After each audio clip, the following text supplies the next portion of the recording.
Have you ever wondered who's actually teaching robots to be more human? Spoiler alert, it's not just the engineers in Silicon Valley.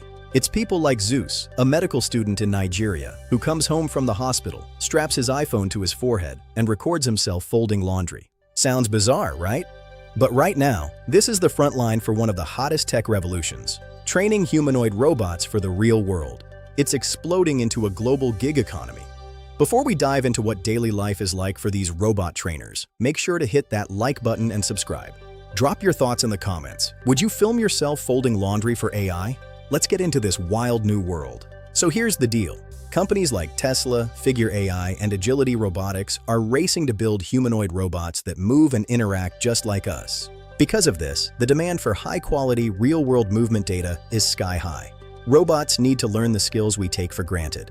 Things like folding a shirt, loading a dishwasher, or making an omelet. But getting them to mimic humans is harder than you might think.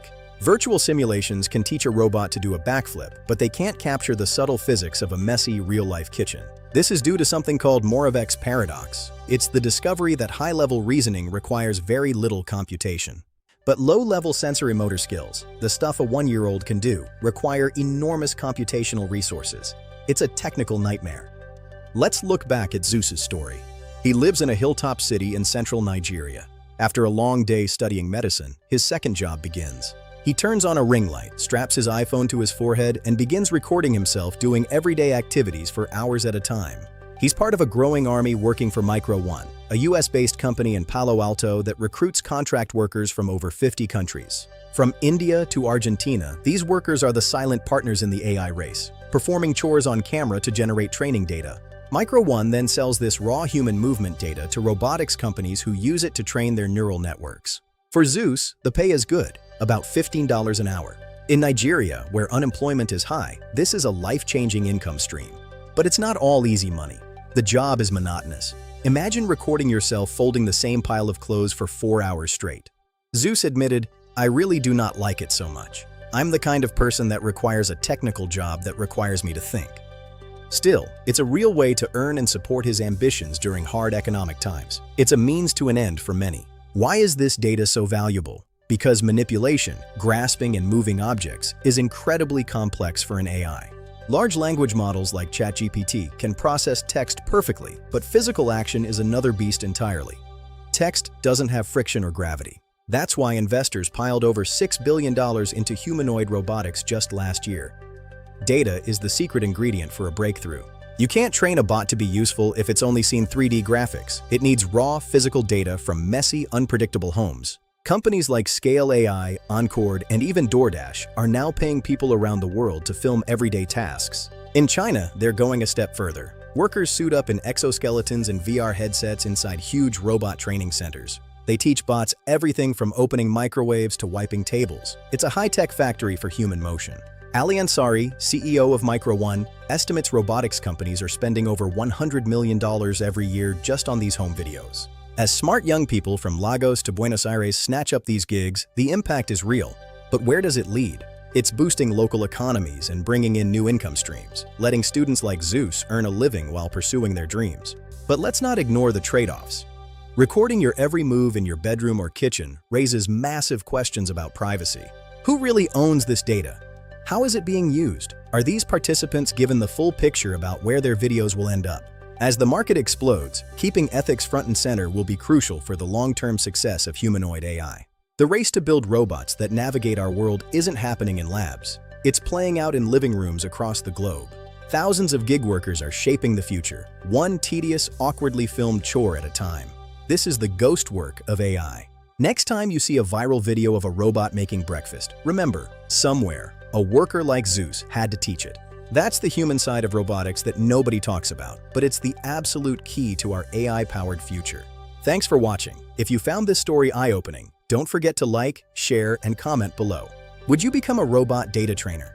Is this a step towards smarter machines, or just a weird footnote in tech history? Let's talk about it. And if you want to see how these robots are used in real life, click the related video popping up right now. Make sure to subscribe for more practical, honest insight into AI and breakthrough tech. Catch you next time. Think about the long term.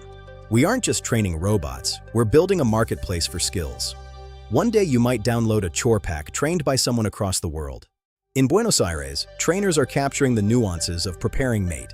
In Bangalore, it's the specific wrist flick needed to clean a stainless steel pot. These hyper-local actions are building a global atlas of human movement. This is how AI learns to exist in our diverse cultural world. As the hardware gets better, the need for this data only grows. We've mastered the body of the robot. Now we're building its brain through human experience. It's not just about doing things right. It's about learning what to do when things go wrong. These trainers are teaching robots how to recover from accidents. Because this workforce is global, the training never stops.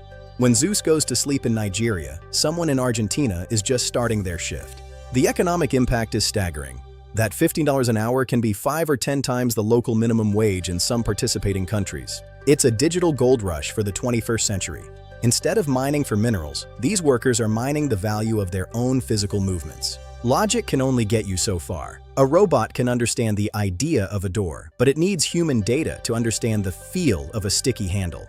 This sensory gap is what Zeus and thousands of others are closing.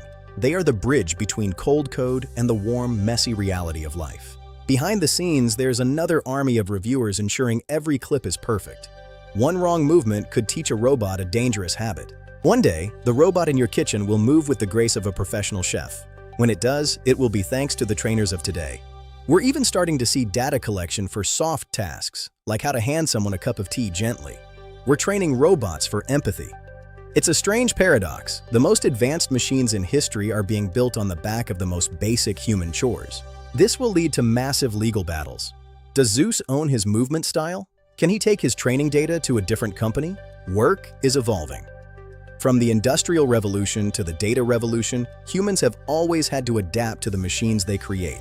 In a way, this is the first truly global collaborative project. We are all together teaching the machines how to be one of us. So the next time you see a robot doing something human, don't just see the metal, see the thousands of people who gave it their touch. That is the human side of the robot revolution. Thanks for being part of the journey. We'll see you in the next video.